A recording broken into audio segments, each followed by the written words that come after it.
ദൈവനാമത്തിന് മഹത്വമുണ്ടായിരിക്കട്ടെ. അമ്മ പ്രത്യക്ഷപ്പെട്ട ഈ തിരുനടയിൽ അമ്മയുടെ പ്രത്യക്ഷണത്തിന് സാക്ഷിയായി എന്നെ ഉയർത്തിയതിന് ദൈവപിതാവിനും ഈശോയ്ക്കും മാതാവിനും ഞാൻ നന്ദി പറയുന്നു. എൻ്റെ പേര് മരിയ. ഞാൻ ഇടുക്കിയിൽ നിന്നാണ് വരുന്നത്. ഞാൻ കൃപാസനത്തെക്കുറിച്ച് കേൾക്കുന്നത് എൻ്റെ അമ്മയിൽ നിന്നാണ്. അമ്മ ഇങ്ങനെ യൂട്യൂബിൽ അച്ഛൻ്റെ ധ്യാനങ്ങളും അതുപോലെ തന്നെ സാക്ഷ്യങ്ങളും കേൾക്കുമായിരുന്നു. അപ്പോൾ അമ്മ ഇതെല്ലാം കേട്ടിട്ട് എന്നോടിങ്ങനെ ഓരോന്നൊക്കെ പറയുന്നു. അപ്പോൾ ഞാനും അമ്മയും നല്ല കൂട്ടാണ്. ഞാനും അമ്മയും അപ്പയും എന്ന് പറയുന്നത് നല്ല ബെസ്റ്റ് ഫ്രണ്ട്സാണ്. അപ്പോൾ എന്ത് കാര്യം ഉണ്ടെങ്കിലും ഞങ്ങൾ അങ്ങോട്ടും ഇങ്ങോട്ടും പറയും. അപ്പോൾ ആ നേരത്ത് ഞാൻ +2 കഴിഞ്ഞിട്ടിരിക്കുവാണ്. അപ്പോൾ ആ ഇടയിലാണ് അമ്മ ഇങ്ങനെയൊക്കെ കാണുന്നത്. അപ്പം എന്തോ ഒരു ദൈവനിയോഗം പോലെയാണ് ഈ സാക്ഷ്യങ്ങളും അതുപോലെ തന്നെ ഉടമ്പടി അച്ഛൻ്റെ ധ്യാനങ്ങളും ഒക്കെ അമ്മ കാണാനിടയായെന്ന് ഇപ്പം എനിക്ക് തോന്നുന്നു. കണ്ടിട്ട് അമ്മ എന്നോട് എല്ലാ കാര്യങ്ങളും ഇങ്ങനെ ഉടമ്പടിനെ കുറിച്ചൊക്കെ പറയും. അപ്പോൾ +2 കഴിഞ്ഞിട്ട് എനിക്ക് എന്തെടുക്കണമെന്ന് അറിയില്ലായിരുന്നു. എനിക്ക് നേഴ്സിംഗ് ഫീൽഡായിരുന്നു കൂടുതലിഷ്ടം. അപ്പോൾ ഇവിടെ പഠിക്കണോ, ആ നേരത്താണ് ഇങ്ങനെ ജർമ്മൻ്റെയും കൂടെ കേൾക്കുന്നത്. അപ്പം ഇവിടെ പഠിക്കണോ അതോ ജർമ്മനിയിൽ പോയി നേഴ്സിംഗ് പഠിക്കണോ എന്ന് എനിക്കറിയില്ലായിരുന്നു. അപ്പോൾ എന്ത് കാര്യമുണ്ടെങ്കിലും ഞാൻ ഏറ്റവും കൂടുതൽ ഞാനെന്നല്ല ഞാനും എൻ്റെ അനിയന്മാരാണെങ്കിലും ഏറ്റവും കൂടുതൽ പ്രാർത്ഥിച്ചതിന് ശേഷമായിരിക്കും ഞങ്ങൾ തീരുമാനം എടുക്കുക. അങ്ങനെ ഞാൻ കുറേ പ്രാർത്ഥിച്ചു, മാതാവേ എന്തെങ്കിലും ഒരു ഇത് വെളിപ്പെടുത്തി തരണേ, ആരെങ്കിലും എന്നോട് പറയണേ എന്താ എടുക്കേണ്ടതെന്ന്. അപ്പോൾ ഉടമ്പടി എടുത്തിട്ടില്ലെങ്കിൽ കൂടി പ്രദക്ഷിണത്തിൻ്റെ പ്രാർത്ഥന ഞാനിങ്ങനെ അന്നോട്ടേ ചെല്ലുന്നുണ്ടായിരുന്നു. അങ്ങനെ ഞങ്ങളുടെ പള്ളിയിലിരുന്ന ഒരച്ഛനെ കാണാനായിട്ട് അപ്പ പോയി.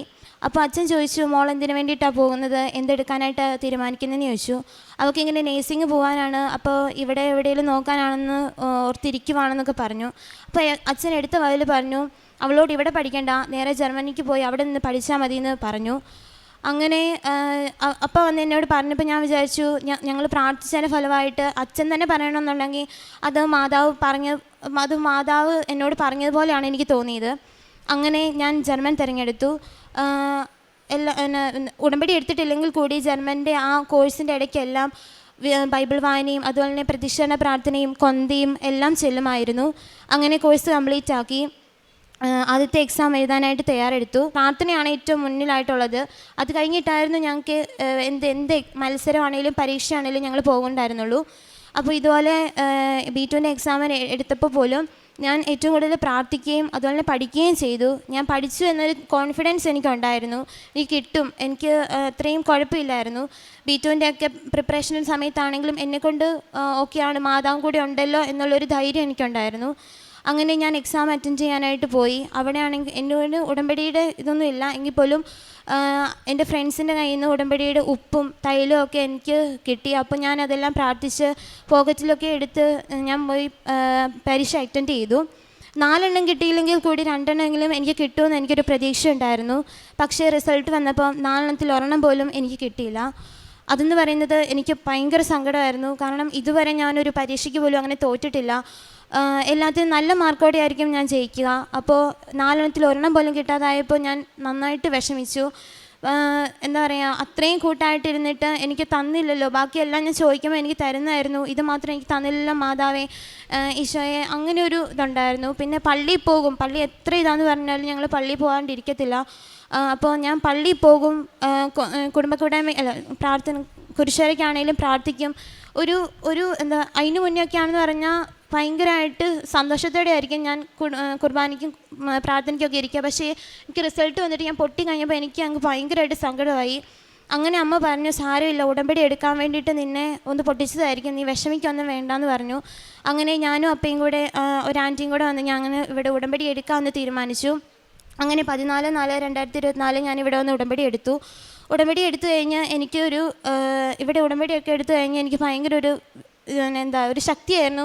എനിക്ക് കിട്ടും, ഇനി മാതാവിൻ്റെ കൂടെ ഉണ്ടല്ലോ, ഇനി വിഷമിക്കാനൊന്നുമില്ല എന്നുള്ള രീതിയിൽ ഞാനങ്ങനെ ഉടമ്പടി എടുത്തു. നന്നായിട്ട് പ്രാർത്ഥിച്ചു. പക്ഷേ കാരുണ്യപ്രവർത്തനേക്കാളും പ്രേക്ഷിത പ്രവർത്തനം കൂടുതലും മുൻഗണന ഞാൻ പ്രാർത്ഥനയ്ക്കായിരുന്നു കൊടുത്തിരുന്നത്. നന്നായി കൊന്തയൊക്കെ ചെല്ലാൻ എന്നെക്കൊണ്ട് പറ്റുന്ന രീതിയിൽ ഞാൻ ചെല്ലുമായിരുന്നു. എനിക്ക് അധികം അങ്ങോട്ട് ഉടമ്പടിയെക്കുറിച്ച് അറിയില്ലെങ്കിലും എന്നെക്കൊണ്ട് പറ്റുന്ന രീതിയിൽ ഞാൻ എല്ലാം ചെയ്യാൻ തുടങ്ങി. അങ്ങനെ ഡേറ്റ് കിട്ടാൻ ഭയങ്കര പാടായിരുന്നു. പക്ഷെ മാതാവിനോട് പ്രാർത്ഥിച്ച് എനിക്ക് 2 ഡേറ്റ് കിട്ടി.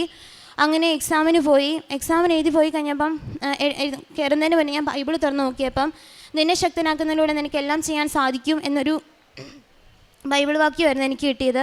അത് കണ്ടപ്പോൾ ഞാൻ വിചാരിച്ചു, അയ്യോ എൻ്റെ കൂടെയുണ്ട്, എന്നെ ശക്തിപ്പെടുത്തുന്നുണ്ട്, അപ്പോൾ എനിക്ക് കിട്ടും, എനിക്ക് എന്നാണ് കിട്ടും എന്നുള്ളൊരു ഉറച്ച കോൺഫിഡൻസോടെ ആയിരുന്നു. പക്ഷെ ഞാൻ കൂടുതൽ എൻ്റെ മെറിറ്റിലായിരുന്നു ഞാൻ ഇതാക്കിയത്. Not my merit but by grace എന്നാണ്. പക്ഷെ ഞാൻ എൻ്റെ മെറിറ്റായിരുന്നു ഏറ്റവും കൂടുതൽ നോക്കിയത്. കാരണം ഞാൻ പഠിച്ചിട്ടാണ് പോയത്, ഇനി എനിക്ക് ഒരു പ്രശ്നമില്ല എന്നുള്ള രീതിയിലായിരുന്നു. അങ്ങനെ ഞാൻ എക്സാമിന് അറ്റൻഡ് ചെയ്തു. എനിക്ക് ഭയങ്കര ടെൻഷനായിരുന്നു. അപ്പോൾ ഞാൻ അന്ന് ഉടമ്പടി എടുത്തിട്ടുള്ളതുകൊണ്ട് എൻ്റെ അമ്മയുടെ ഉപ്പും എണ്ണയൊക്കെ ഉണ്ടായിരുന്നു. അപ്പോൾ അവിടെ ചെക്കിങ് ചെയ്യും, അതെനിക്കറിയാം. എങ്കിൽ പോലും ഞാൻ എൻ്റെ കാശ് എൻ്റെ കയ്യിൽ നിന്ന് മാറ്റിയിട്ടില്ല.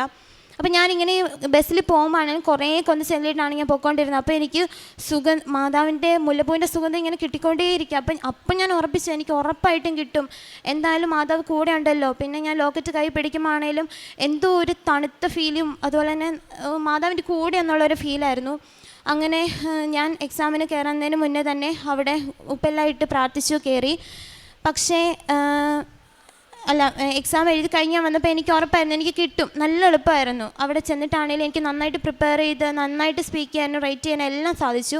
പക്ഷെ റിസൾട്ട് വന്നപ്പം എനിക്ക് വീണ്ടും പോയി, ഒരെണ്ണം പോലും എനിക്ക് കിട്ടിയില്ല. ഞാൻ ചോദിച്ചു, മാതാവേ ഞാൻ എന്ത് ചെയ്തിട്ടാണ് ഇങ്ങനെയൊക്കെ, എനിക്കറിയത്തില്ല, ഞാൻ ഇത്രയും കൂടുതൽ ചെയ്യുന്നുണ്ടല്ലോ, ഇനി എന്താ പറ്റിയെന്ന് എനിക്കറിയില്ല.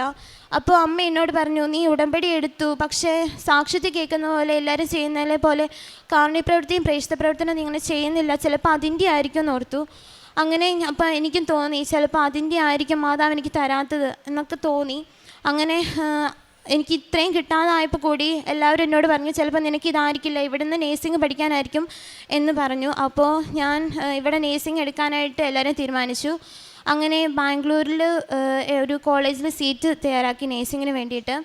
അപ്പോൾ ഒന്നാമത്തെ കാര്യം, എനിക്ക് നേഴ്സിങ്ങിന് പോകാൻ ഇഷ്ടമില്ലാന്നിട്ട് തന്നെയാണ് ഞാൻ ഈ ജർമ്മൻ കോഴ്സ് തിരഞ്ഞെടുത്തത്. കാരണം എനിക്ക് എല്ലാ ദിവസവും പള്ളിയിൽ പോകണം, അവിടെ പോയി കഴിഞ്ഞാൽ പള്ളിയിലും പോകാൻ പറ്റില്ല, ഒരുമാതിരി ലൈഫ് സ്റ്റൈൽ. എനിക്ക് പണ്ട് തൊട്ട് ഈ ബാംഗ്ലൂരിൽ നിൽക്കുന്ന അത്ര പഠിക്കാൻ പോകുന്നത് എനിക്ക് ഇഷ്ടമല്ലായിരുന്നു. അപ്പോൾ ഇവിടെ തന്നെ പോയി എൻ്റെ മാതാവ് എന്നെ നേഴ്സിംഗ് പഠിപ്പിക്കാൻ വേണ്ടിയിട്ടാണോ ഞാൻ ഇത്രയും കൂടുതൽ മാതാവിൻ്റെ അടുത്ത് നിന്ന് പ്രാർത്ഥിച്ചതെന്ന് ഞാൻ എപ്പോഴും ഞാൻ ഇങ്ങനെ കരങ്ങി ചോദിക്കും. കരയാതൊരൊറ്റ ദിവസമില്ലായിരുന്നു, കാരണം അത്രയും തകർന്നൊരവസ്ഥയായിരുന്നു. ഇപ്പം ആർക്കെങ്കിലും ഒരു രോഗം ഉണ്ടാവുകയാണെങ്കിൽ നമുക്ക് പറയാം, സാരമില്ല, അവർക്ക് രോഗം വന്നിട്ടാണല്ലോ അവളിങ്ങനെ ഇതുമൂലം കഷ്ടപ്പെടുന്നത്. ഇപ്പോൾ പഠിക്കാതെ എക്സാം ഒക്കെ എഴുതുവാണെങ്കിൽ എന്നോട് പറഞ്ഞു അവൾ പഠിക്കാഞ്ഞിട്ടാ, അവൾക്ക് കഴിയത്തില്ലാഞ്ഞിട്ടാ എന്നൊക്കെ പലരും പറഞ്ഞു. പക്ഷേ മാതാവിനറിയാം ഞാൻ പഠിച്ചിട്ടുണ്ടോ പ്രാർത്ഥിച്ചിട്ടുണ്ടോ എന്താ ഞാൻ ചെയ്തതെന്നറിയാം. അങ്ങനെ ഞാൻ മാതാവിൻ്റെ ഇഷ്ടം അതായിരിക്കട്ടെ എന്ന് കരുതി ഇവിടെ അച്ഛനെ കാണാനായിട്ട് വന്നു. പക്ഷേ അച്ഛനെ കാണണമെങ്കിൽ ഇങ്ങനെ എക്സാം അങ്ങനത്തെ കുറച്ച് സീരിയസ് ആയിട്ടുള്ള സംഭവങ്ങളേ ഉള്ളൂ, അല്ലാണ്ട് നിങ്ങൾ തീരുമാനം എടുക്കാതെ വന്നിട്ട് കാണാൻ പറ്റില്ല എന്ന് പറഞ്ഞു. അപ്പോൾ ഞങ്ങൾ വിചാരിച്ചു എന്നാൽ ശരി വേണ്ട പോയേക്കാമെന്ന് പറഞ്ഞു. അപ്പോൾ ഇവിടെ വേറെ ഒരു അച്ഛനെ കണ്ടപ്പോൾ പറഞ്ഞു, ഇത്രയും പ്രാർത്ഥിച്ചിട്ടും ഇത്രയും ചെയ്തിട്ടും മാതാവ് തന്നില്ലെങ്കിൽ മോളുടെ ഒന്നെങ്കിൽ വേറെ വലുതും ആയിരിക്കും മാതാവിൻ്റെ തീരുമാനം, ഇത് മോൾ ഡ്രോപ്പ് ചെയ്തിട്ട് മോൾ നല്ലൊരു തീരുമാനം എടുക്കുക, ഇത് കണ്ടിന്യൂ ചെയ്യണമെങ്കിൽ അത് ചെയ്യുക, അല്ലെങ്കിൽ ഞാൻ അങ്ങനെ പറയില്ല എന്ന് എന്നോട് പറഞ്ഞു. അപ്പോൾ ഞാൻ നന്നായിട്ട് പ്രാർത്ഥിച്ചു. അപ്പോൾ ഞാൻ അന്നാ ഓർത്തു ഇതല്ലായിരിക്കും എൻ്റേത്, ഞാൻ നേഴ്സിംഗ് ഫീൽഡാണെങ്കിൽ ഇവിടെ പഠിച്ചിട്ടാണെങ്കിൽ അവിടെ കയറി പോകാമല്ലോ എന്ന് ഓർത്തു. അങ്ങനെ ഞാൻ നേഴ്സിംഗ് പോകാനായിട്ട് അവിടെ പോയി. അവിടെ ചെന്ന് ഒരു 2 ആഴ്ച ആവുന്നേ ഉള്ളൂ. ഒരാഴ്ച കഴിഞ്ഞപ്പോഴത്തേക്കിനും എനിക്ക് ഭയങ്കര ഹെൽത്ത് ഇഷ്യൂസ് തുടങ്ങി. എനിക്ക് അവിടെ ചെന്നിട്ട് ഭയങ്കര തണുപ്പെല്ലാം കൂടെ ആയപ്പോഴത്തേക്കിനും, ഒന്നാമത് ഇവിടുന്ന് വയ്യാണ്ടാണ് പോയത്, അവിടെ ചെന്നപ്പോഴത്തേക്കിനും എനിക്ക് ഒട്ടും പറ്റാണ്ടായി, ഭയങ്കര പനി പിടിച്ച് എല്ലാം എനിക്ക് ഒട്ടും അവിടെ സർവൈവ് ചെയ്യാൻ പറ്റുന്നില്ലെന്നായി. അങ്ങനെ അപ്പയും അമ്മയും വന്ന് അവിടെ നിന്ന് എന്നെ കൂട്ടിക്കൊണ്ട് പോന്നു. ഇവിടെ വന്ന് ഡോക്ടറിനെ കാണിച്ചപ്പോൾ നിനക്ക് എന്തെങ്കിലും മാരകരോഗം ഉണ്ടോയെന്നാണ് എന്നോട് എടുത്ത വായിൽ ചോദിച്ചത്. കാരണം വിറ്റമിൻ ഡി ഭയങ്കരമായിട്ട് എനിക്ക് കുറഞ്ഞു. ഏറ്റവും കൂടുതൽ വേണ്ട ഒരു സാധനമാണ് വിറ്റമിൻ ഡി. അത് എനിക്ക് കുറഞ്ഞു പോയിട്ട് ബി.പിയും കുറഞ്ഞ് എല്ലാം കുറഞ്ഞ് വളരെയധികം നല്ലൊരു എന്താ പറയുക മോശം ഒരവസ്ഥയിലായിരുന്നു. അതുകൊണ്ടാണ് എനിക്ക് കടുത്ത പനിയും ഛർദിയും ഭയങ്കരമായിട്ട് സഹിക്കാൻ പറ്റാത്ത കാലുവേദനയൊക്കെ ആയിരുന്നു എനിക്ക്. അങ്ങനെ ഞാൻ അവിടുന്ന് ഡിസ്കണ്ടിന്യൂ ചെയ്ത് ഞാൻ ഇങ്ങനെ പോന്നു. പിന്നെ മാതാവിനോട് പ്രാർത്ഥിച്ച് ഉപ്പൊക്കെ കഴിച്ച് അതൊക്കെ കുറച്ച് കുറഞ്ഞാൻ തുടങ്ങി. അപ്പോൾ ഇവിടെ എത്തിയപ്പോൾ എന്നോട് പറഞ്ഞു, ചിലപ്പോൾ അതായിരിക്കില്ല, നീ ഒന്നും കൂടി ഒന്ന് അറ്റൻഡ് ചെയ്യുക, എന്നാണ് ഇപ്പോൾ 2 എണ്ണം അല്ലേ ചെയ്തുള്ളൂ, നീ ഒന്നും കൂടി ചെയ്ത് നോക്ക്, ചിലപ്പോൾ മാതാവ് ഇനി അടുത്ത വട്ടം നിനക്ക് തന്നാലോ, ഒന്ന് ഉടമ്പടി പുതുക്കിയിട്ടൊന്ന് നീ എഴുതി നോക്ക് എന്നോട് പറഞ്ഞു. അപ്പം ജർമ്മൻ എടുത്തപ്പം അവിടെയും ഫെയില്, ഇവിടെ നേഴ്സിംഗ് എടുത്തപ്പോൾ ഇവിടെയും പോക്കാണല്ലോ എന്നോർത്ത് എനിക്ക് എന്നാ ചെയ്യണമെന്നുണ്ട്. പക്ഷേ മാതാവിനോട് എനിക്ക് ഒട്ടും സങ്കടം തോന്നിയില്ല. കാരണം ഞാൻ ഇവിടെ ആദ്യമായിട്ട് ഉടമ്പടി എടുത്തിട്ട് ഇവിടെ ഉടമ്പടി പത്രികയിൽ ഞാൻ എൻ്റെ ഫസ്റ്റ് എഴുതിയിട്ടത്, മാതാവ് എന്തൊക്കെ വന്നാലും ഞാൻ ഉടമ്പടി ഉപേക്ഷിക്കാൻ എന്നെ അനുവദിക്കരുതേ, പിന്നെ എന്താണോ മാതാവിൻ്റെ ഇഷ്ടം അത് അത് നടന്നോട്ടെ, പിന്നെ എൻ്റെ ഒരു വെറൈറ്റി സാക്ഷ്യം കൂടി ആയിരിക്കണേന്ന് പറഞ്ഞു. ആ വെറൈറ്റി വല്ലാത്തൊരു വെറൈറ്റി ആയിപ്പോയി. അങ്ങനെ ഞാൻ ഇവിടെ വന്ന് വീണ്ടും ഉടമ്പടി എടുത്ത് പുതുക്കി പ്രാർത്ഥിച്ചു. അപ്പോൾ എൻ്റെ ഒരു ഫ്രണ്ട് എന്നോട് നേരത്തെ പറഞ്ഞിട്ടുണ്ടായിരുന്നു, എടി ഇങ്ങനെ ഒരു കോഴ്സ് ഉണ്ട്, അപ്പോൾ എക്സാം പ്രിപ്പറേഷനാണ്, അപ്പോൾ അങ്ങനെ ചെയ്യുവാണെങ്കിൽ പെട്ടെന്ന് നമുക്ക് എക്സാം ഡേറ്റ് കിട്ടാനൊക്കെ എളുപ്പമാണെന്ന് എന്നോട് പറഞ്ഞു. അപ്പം ഞാനത് 2-3 വട്ടം തട്ടിക്കളഞ്ഞു. കാരണം ഇത്രയും പൈസ ഇനി പോയല്ലോ, ഇനിയും പൈസ മുടക്കാനായിട്ട് അപ്പയോട് ഞാനിങ്ങനെ ചോദിക്കാം. പക്ഷെ അപ്പോൾ ഫുൾ കട്ട് സപ്പോർട്ടായിരുന്നു. ഒരുപാട് സങ്കടവും ഒരുപാട് വേദനകളും ഒക്കെ ഉണ്ടായെങ്കിൽ കൂടി അപ്പം എൻ്റെ കൂടെ നിന്നു. അപ്പയും അമ്മയും ഞങ്ങൾ നന്നായിട്ട് പ്രാർത്ഥിച്ചു. ഇത്രയും അനുഭവം ഉണ്ടായിട്ട് കൂടി ഞങ്ങൾ മാതാവിനെയും ഈശോനെയും വിട്ടില്ല. കുറേ അധികം ഞാൻ കൊന്ത ചെല്ലാനും ബൈബിൾ വായിക്കാനും അതുപോലെ തന്നെ കാരുണ്യപ്രവൃത്തി പ്രേക്ഷിത പ്രവൃത്തി കൊണ്ട് പറ്റുന്ന രീതിയിൽ എത്ര ഘട്ടം പത്രം മേടിച്ച് കൊണ്ടുപോയി കൊടുക്കുന്നതൊന്നും എനിക്കറിയില്ല. അതുപോലെ ഞാൻ ചെയ്യാൻ തുടങ്ങി. അങ്ങനെ ഞാൻ എക്സാം പ്രിപ്പറേഷൻ കോഴ്സിന് വേണ്ടിയിട്ട് അപ്ലൈ ചെയ്തു. അവിടെ ചെന്ന് ഞങ്ങൾ കോഴ്സ് ഒരു 8 ദിവസത്തെയായിരുന്നു. അങ്ങനെ അത് കയറി. അപ്പോൾ അവിടെ ചെന്നപ്പം ഞാൻ എൻ്റെ കയ്യിൽ കൊന്ത മുറുകെ പിടിക്കും. അതുപോലെ തന്നെ എൻ്റെ ക്ലാസ് എപ്പോഴും ആ ക്ലാസ്സിൽ ഫുൾ ടൈം എൻ്റെ കൂടെ ഉണ്ടായിരുന്നു. അപ്പോൾ അവിടെ വന്നിട്ട് എന്നോട് ചോദിക്കും, ഇതെൻ്റെ നടി സാധനം എന്ന് ചോദിക്കും. അപ്പോൾ ഞാൻ പറയും, ഇതെൻ്റെ ശക്തിയാണ്, ഇതെൻ്റെ ജീവനാണ് എന്ന് ഞാൻ പറയും. അപ്പോൾ അവരൊക്കെ ഇങ്ങനെ കൈ പിടിച്ച് അവരുടെ എക്സാമൊക്കെ അവരും അറ്റൻഡ് ചെയ്ത് അവർക്കും കിട്ടുന്നുണ്ടായിരുന്നു. അങ്ങനെ ഞങ്ങൾ കൃപാസനത്തെക്കുറിച്ച് അതുപോലെ തന്നെ അല്ലാത്ത കാര്യങ്ങൾ ഈശോയെയും മാതാവിനെയും കുറിച്ച് എനിക്ക് അവരോട് കൂടുതലായിട്ട് പറഞ്ഞു കൊടുക്കാനായിട്ട് സാധിച്ചു. അവരും എക്സാമിന് കയറുന്നതിന് മുന്നേ ഉപ്പും തൈലവും തേനും ഒക്കെ കൊടുക്കാനും അതുപോലെ തന്നെ അവർ എക്സാം പാസ്സാവാനും ഒക്കെ സഹായിച്ചു. അപ്പോൾ ഞാൻ ഈ എക്സാമിന് കയറുന്നതിന് മുന്നേ ഞാൻ അവിടെ ഒരു ഇങ്ങനെ ഒരു 8 ദിവസത്തെ കോഴ്സായിരുന്നു. എൻ്റെ കൂടെ പപ്പയുണ്ടായിരുന്നു. അപ്പം ഞാനിങ്ങനെ ക്ലാസ്സിന് കയറുന്നതിന് മുന്നേ ക്ലാസ്സിന് കയറുമ്പം ഒരു 1 മണി തൊട്ട് 5 മണി വരെയാണ്. അപ്പോൾ ആ നേരത്ത് അടുത്തൊരു പള്ളിയുണ്ട്. ആ പള്ളിയിലെ ദിവ്യകാരുണ്യത്തിന് മുന്നിൽ പോയിട്ട് അപ്പോൾ കുറേ ഞാൻ ഇറങ്ങി വരുന്നിടം വരെ ഇരുന്ന് പ്രാർത്ഥിക്കുമായിരുന്നു. അങ്ങനെ 8 ദിവസം ഞാൻ എത്ര ദിവസം ക്ലാസ്സിൽ പോയോ അത്രയും ദിവസം അപ്പോൾ അവിടെ നിന്ന് വേണ്ടി എനിക്ക് വേണ്ടിയിട്ട് പ്രാർത്ഥിക്കുന്നുണ്ടായിരുന്നു. അങ്ങനെ എക്സാമിൻ്റെ ദിവസം എത്തി. ഞങ്ങൾ സത്യം പറഞ്ഞാൽ എനിക്ക് കുർബാന കാണാണ്ട് ഒരു ദിവസം പോലും, കുർബാന കാണാത്ത ദിവസം എനിക്കറിയില്ല എന്തൊക്കെയാണ് വരുന്നതെന്ന്. അപ്പം ഞാൻ കുർബാന കണ്ടിട്ടേ അപ്പം ഞാൻ എന്നാണ് വരുന്നുള്ളൂ എന്ന് പറഞ്ഞപ്പോൾ അന്നത്തെ കുർബാന ഞാൻ ആ പള്ളിയിൽ പോയി കണ്ട് അധിക സമയമില്ല, 5 മിനിറ്റേ ഉള്ളൂ. അതിനുള്ളിൽ വന്നിട്ട് ഞാൻ ഓടി വന്ന് എക്സാമിൻ്റെ റിപ്പോർട്ടിംഗ് ടൈം ആയിരുന്നു. അപ്പം ഞാനും എൻ്റെ ഫ്രണ്ടും കൂടി കയറി ഉപ്പും തൈലവും തേനും എല്ലാം തേച്ച് ലോക്കറ്റിൻ്റെ പോക്കറ്റിൽ ഇട്ടിട്ടുണ്ടായിരുന്നു. അപ്പോൾ അവിടെ ചെക്കിങ്ങിന് വന്നപ്പം എൻ്റെ മുന്നിൽ കയറിപ്പോയവരുടെ ഇതൊക്കെ എടുത്ത് മാറ്റുന്നുണ്ടായിരുന്നു. അപ്പം ഞാൻ വിചാരിച്ചു, മാതാവേ എൻ്റെ അടുത്ത് മാറ്റല്ലേ, മാതാവ് എൻ്റെ കൂടെ നിന്ന് പോവല്ലേ എന്ന് പ്രാർത്ഥിക്കുന്നുണ്ടായിരുന്നു. അങ്ങനെ എൻ്റെ അടുത്ത് ചെക്കിങ്ങിന് വന്നപ്പോൾ എന്നോട് പറഞ്ഞു, എൻ്റെ ടെൻഷനാണ്, എന്തോ കാരണം എൻ്റെ കയ്യിൽ നിന്ന് എൻ്റെ ഹോൾ ടിക്കറ്റ് താഴെ പോയി. അപ്പോൾ എന്നോട് ഞാൻ ടെൻഷനൊന്നും വേണ്ട, എല്ലാം കയറ്റുക, ഒരു കുഴപ്പമില്ല, ഞാൻ പറഞ്ഞു ഇതെനിക്ക് കയറ്റാം, ഇതെനിക്ക് കളയാൻ പറ്റില്ല എന്ന് പറഞ്ഞു. അതൊന്നും കുഴപ്പമില്ല, കയറ്റിക്കോളാൻ പറഞ്ഞു. അപ്പോൾ ഞാനത് കൈ പിടിച്ച് ഉപ്പെല്ലാം അവിടെ വെതറി ഞാൻ അവിടെ വിശ്വാസപ്രമാണം ചൊല്ലിക്കൊണ്ടേയിരുന്നു. അങ്ങനെ റൈറ്റിങ്ങിൻ്റെ സമയമായപ്പം എനിക്ക് അറിയത്തില്ല എവിടെ നിന്നൊക്കെയാണ് എനിക്ക് തലവേദന വരുന്നു, ഛർദ്ദിക്കാൻ വരുന്നു, തലകറക്കം വരുന്നു, എൻ്റെ കൈയൊക്കെ ഇങ്ങനെ ചുരുണ്ട് കൂടുന്ന പോലെ ആയിപ്പോയി. എനിക്ക് അങ്ങനെ 1.25 മണിക്കൂറിൻ്റെ എക്സാമിൽ 3/4 മണിക്കൂർ കൂടുതൽ എൻ്റെ കയ്യിൽ നിന്ന് പോയി. കാരണം എനിക്കൊന്നും എഴുതാൻ പറ്റുന്നില്ല, എനിക്ക് ക്വസ്റ്റ്യൻ പേപ്പർ വായിച്ചിട്ട് പോലും ഒന്നും മനസ്സിലാവണില്ല. അങ്ങനെ ഞാൻ കുറേ നേരം ഒരു 3/4 മണിക്കൂർ കൂടുതൽ എൻ്റെ പോയെന്നറിയാം. എന്നിട്ട് ഞാൻ സമയം നോക്കുമ്പോൾ എനിക്കിനി കുറച്ച് സമയങ്ങളേ ഉള്ളൂ. അങ്ങനെ ഞാൻ കാശുരൂപം കൈ പിടിച്ചിട്ട്, മാതാവേ ഞാൻ എന്താണെന്നറിയില്ല, ഞാൻ വിശ്വാസപ്രമാണത്തിൽ പ്രദക്ഷിണ പ്രാർത്ഥന ചൊല്ലിയിട്ട് ഞാൻ എന്താണെന്നറിയില്ല എനിക്കൊരു ശക്തി കയറിയിട്ട് ഞാൻ പെട്ടെന്ന് എഴുതി. ആരും പറഞ്ഞാൽ വിശ്വസിക്കത്തില്ല, 3/4 മണിക്കൂറിൽ കൂടുതൽ പോയ ആൾ 1.25 മണിക്കൂറിൻ്റെ എക്സാം 10 മിനിറ്റിന് മുന്നേ എഴുതി തീർക്കുന്നു. അത് കഴിഞ്ഞ് 2-3 വട്ടം വായിക്കാൻ പറ്റുന്നു. എനിക്കറിയില്ല, ഞാൻ ഒറ്റയ്ക്ക് എഴുതിയെങ്കിൽ എനിക്കത് പറ്റില്ലായിരുന്നു. അങ്ങനെ ഇറങ്ങിയ ഉടനെ തന്നെ എനിക്ക് സ്പീക്കിങ്ങിൻ്റെ എക്സാമിന് കയറ്റി. അവിടെ കയറ്റിയപ്പോഴാണേലും ഇതുപോലെ തന്നെ എനിക്കൊന്നും, എൻ്റെ തലയൊക്കെ ഇങ്ങനെ മരവിച്ച അവസ്ഥ, എനിക്കൊന്നും പറയാൻ പറ്റുന്നില്ല. അവിടെയാണെങ്കിലും ഉപ്പെല്ലാം ഇട്ട് ഞാൻ മാതാവിനെ കൂട്ടുപിടിച്ച് എന്താണോ എനിക്ക് പറയാനുള്ളത് അതെല്ലാം ഞാൻ ഫുള്ളും പറഞ്ഞ്, എന്നോട് ക്വസ്റ്റ്യൻ ചോദിച്ചാൽ അതെല്ലാം എനിക്ക് അങ്ങനെ പറയാൻ പറ്റി. അങ്ങനെ ഇറങ്ങിക്കഴിഞ്ഞ് ഞാൻ എക്സാം എല്ലാം അറ്റൻഡ് ചെയ്ത് ഇറങ്ങിക്കഴിഞ്ഞു. അപ്പോൾ റിസൾട്ടിന് വേണ്ടി കാത്തിരുന്നു. അപ്പോൾ മാതാവിനോട് ഫുൾ ടൈം പ്രാർത്ഥിക്കുന്നുണ്ടായിരുന്നു. പ്രേക്ഷിത പ്രവർത്തനം, കാരുണ്യപ്രവൃത്തിയും. എനിക്കും പരീക്ഷണേക്കാളും കൂടുതൽ ഇമ്പോർട്ടൻസ് എനിക്ക് ആയിരുന്നു ആ സമയങ്ങളിൽ. അപ്പോൾ ഞാൻ കൂടുതൽ എക്സാമിന് വേണ്ടിയിട്ടല്ല, മറ്റുള്ളവരുടെ ആവശ്യങ്ങൾക്ക് വേണ്ടിയിട്ടാണ് ഞാൻ പ്രാർത്ഥിക്കാൻ തുടങ്ങിയത്. അങ്ങനെ ഞാനത് അങ്ങനെ കണ്ടിന്യൂ ചെയ്തുകൊണ്ടിരുന്നു. അങ്ങനെ ഞാൻ വീട്ടിൽ ഇരിക്കുന്ന ഒരു എക്സാം കഴിഞ്ഞിട്ട് ഞാൻ വീട്ടിലോട്ട് വന്നപ്പം ഞാൻ ജസ്റ്റ് ഒന്ന് മയങ്ങിപ്പോയി. പ്രാർത്ഥിക്കാനുള്ള സമയത്ത് ഞാൻ മയങ്ങിപ്പോയി. അപ്പോൾ പെട്ടെന്ന് എന്നെ സ്വപ്നത്തിൽ ഈശോ വന്നു. ഈശോ വന്നിട്ട് എൻ്റെ ചങ്കൊക്കെ ഇങ്ങനെ എന്തോ പറിച്ചുകൊണ്ട് പോകുന്ന പോലെയാണ് എനിക്ക് തോന്നിയത്.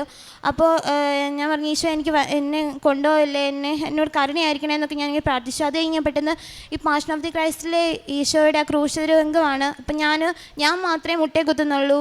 ബാക്കി എല്ലാവരും എന്തോ ഫുട്ബോൾ ഗ്രൗണ്ടിൽ കളിക്കുന്ന പോലെയൊക്കെ അങ്ങോട്ടും ഇങ്ങോട്ടും ഓടിക്കൊണ്ട് നടക്കുവാണ്. അപ്പം ഞാൻ മാത്രം ഇങ്ങനെ മുട്ടയെ കുത്തി ഈശോയോട് ഞാൻ ഇങ്ങനെ നമിച്ച് ഇങ്ങനെ കിടക്കുവാണ്. അത് കണ്ടപ്പോഴത്തേക്കിനും ഞാൻ പെട്ടെന്ന് ഞെട്ടി എണീറ്റ് അമ്മയുടെ അടുത്തോട്ട് പോയി. അങ്ങനെ അത് കഴിഞ്ഞ് റിസൾട്ട് വന്നത് എനിക്ക് 2 എണ്ണം കിട്ടി. വീണ്ടും ഒരെണ്ണം കൂടെ എഴുതണം. അതിന് വേണ്ടിയിട്ട് ഡേറ്റ് എടുത്തു. പിന്നെ അച്ഛനെ വന്ന് കണ്ട് അച്ഛൻ്റെ അനുഗ്രഹം വാങ്ങിച്ച് എഴുതി, അതും കിട്ടി. അങ്ങനെ എനിക്ക് 4 മൊഡ്യൂൾ പാസ്സായി. അത് കഴിഞ്ഞ് ഞാൻ പെട്ടെന്ന് പഠിച്ച ഉടനെ തന്നെ എനിക്കൊരു ടീച്ചിങ് പോസ്റ്റിൽ കിട്ടി. അങ്ങനെ ഞാൻ പഠിപ്പിച്ചുകൊണ്ടിരുന്നപ്പോൾ ഞാൻ പ്രോസസ്സിങ്ങിന് കൊടുത്തു. പ്രോസസ്സിങ് ഞാൻ വിചാരിച്ചതിലും പെട്ടെന്ന് തന്നെ നടന്നു.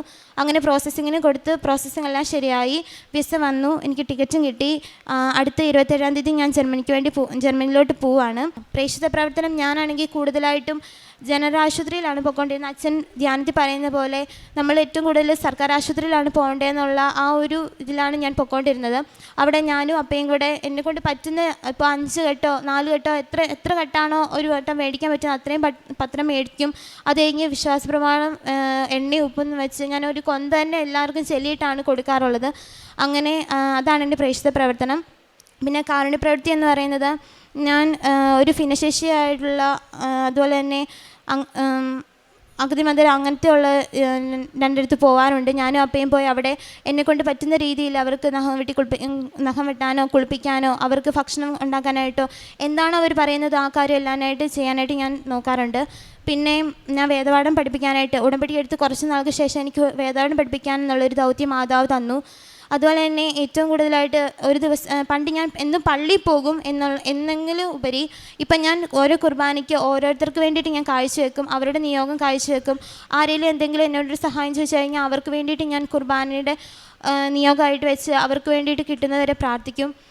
പിന്നെ എന്തെങ്കിലും ഒരു കാര്യം ഉപവാസം എടുത്ത് പ്രാർത്ഥിക്കുന്നതിൻ്റെ പിറ്റേ ദിവസം എനിക്ക് അച്ചട്ടായിട്ട് എന്തെങ്കിലും ഒരു നല്ലൊരു സന്തോഷവാർത്ത മാതാവ് എനിക്ക് തരും. ഈ എല്ലാ കാര്യങ്ങൾക്ക് വേണ്ടിയിട്ടും ഞാൻ തലേദിവസം നല്ലതായിട്ട് ഉപവാസം എടുത്ത് പ്രാർത്ഥിക്കും. പിറ്റേ ദിവസം നല്ലൊരു ഗുഡ് ന്യൂസ് എനിക്ക് വരും. അതുപോലെ തന്നെ ബാക്കി എല്ലാ കാര്യങ്ങളും നന്നായിട്ട് എന്താണോ ഞാൻ ചെയ്യുന്നത് മാതാവിന് കൊടുക്കുന്നത് അതുപോലെ തന്നെ മാതാവ് എനിക്ക് തരുമായിരുന്നു. എല്ലാ 2 ആഴ്ച കൂടുമ്പോഴും ഞാൻ കുമ്പസാരിക്കുമായിരുന്നു. ഇത്രയല്ല, ഇത് കൂടുതൽ അനുഗ്രഹങ്ങൾ മാതാവ് ഞങ്ങൾക്ക് തന്നിട്ടുണ്ട്. എന്നാലും സമയത്തിൻ്റെ പരിധി മൂലം ഞാൻ ഇവിടെ കൊണ്ട് നിർത്തുവാണ്. മാതാവ് വഴി ഈശോ എനിക്ക് നൽകിയ എല്ലാ അനുഗ്രഹങ്ങൾക്കും ഞാൻ നന്ദി പറയുന്നു.